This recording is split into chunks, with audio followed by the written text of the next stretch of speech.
Assalamualaikum, selamat pagi. Jadi ini saya mau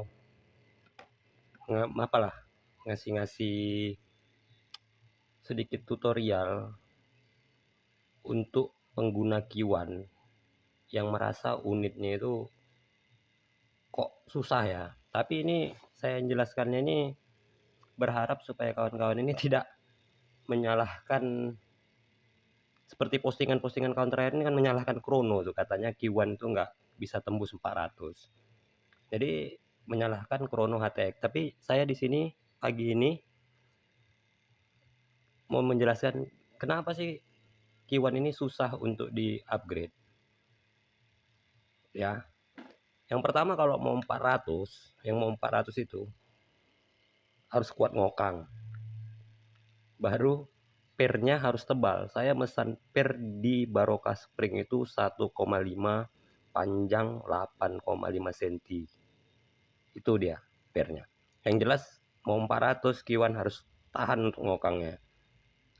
Ini mainan spring. Jadi ketika EPS-nya mau besar, kita harus ekstra juga ngokangnya. Itu yang pertama. Baru yang kedua, frame standar Kiwan ini kan gini.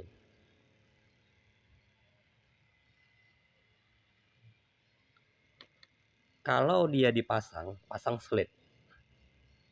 Ini dia kalau pakai per tipis oke, dia masih mau kokoh gini posisinya.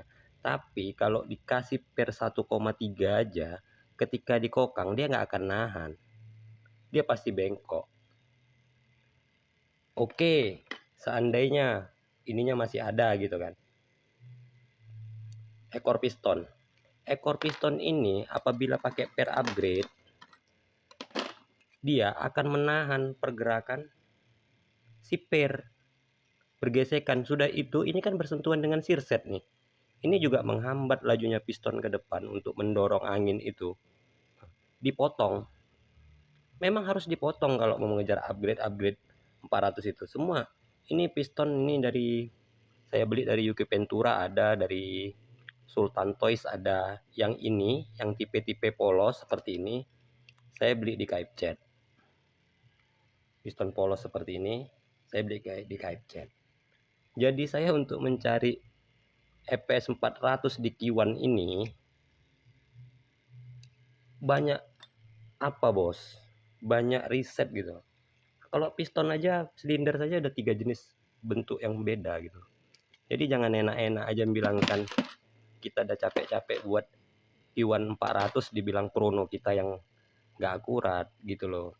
Cuman sabar, saya akan beli Krono ACTEC dan saya akan tunjukkan sama kawan-kawan apa sih bedanya Krono ATX dengan ACTEC. Jadi kalau kalian mau Kiwan kalian itu EPS-nya besar, matikan spring gate-nya. Gimana diupayakan spring gate itu mati? Bisa nggak Kiwan kawan-kawan ngokang kayak gini tanpa slit? Bisa nggak? Nggak akan bisa. Karena apa? Kawan-kawan nggak matikan pistonnya, spring gate-nya. Nah, saya matikan spring gate-nya pakai baut M2. Nah, seperti ini. Jadi jangan kira kita ini ngonten Kiwan 400, Bolin 400 itu pembodohan. Enggak, kita banyak perjuangan kok. Seperti per, piston, apa segala macam kita bolongin. Ada yang kita pendekin karetnya, ada yang kita panjangin apanya segala macam untuk mencari itu gitu loh.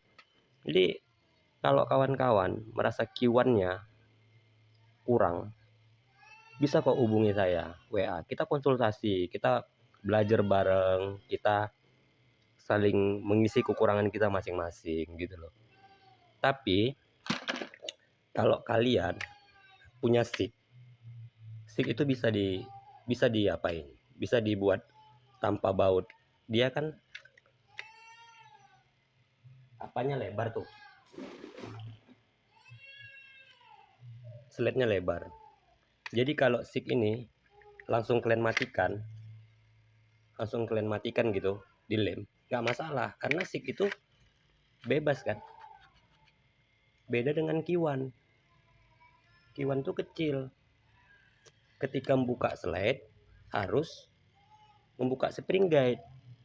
Ketika spring guide dilem, bukanya nggak bisa, makanya timbullah ide memakai baut. Jadi itu ajalah video pagi hari ini. Mudah-mudahan kawan-kawan yang pingin upgrade Kiwannya nggak ketemu, bisa kok kita saling konsultasi ya. Kalau bisa jangan, ketika kita upgrade nggak sanggup, jangan menyalahkan lah ke barang elektronik. Kasihan loh kawan-kawan yang punya HTX, ketika HTX itu dianggap nggak akurat. Terus kawan-kawan yang berjualan, tuner-tuner yang berjualan dengan menggunakan HTX sebagai alat ukur FPS-nya nggak akurat, jangan dong. Jadi itu aja video pagi ini. Salam waras, salam satu kokang. Assalamualaikum warahmatullahi wabarakatuh.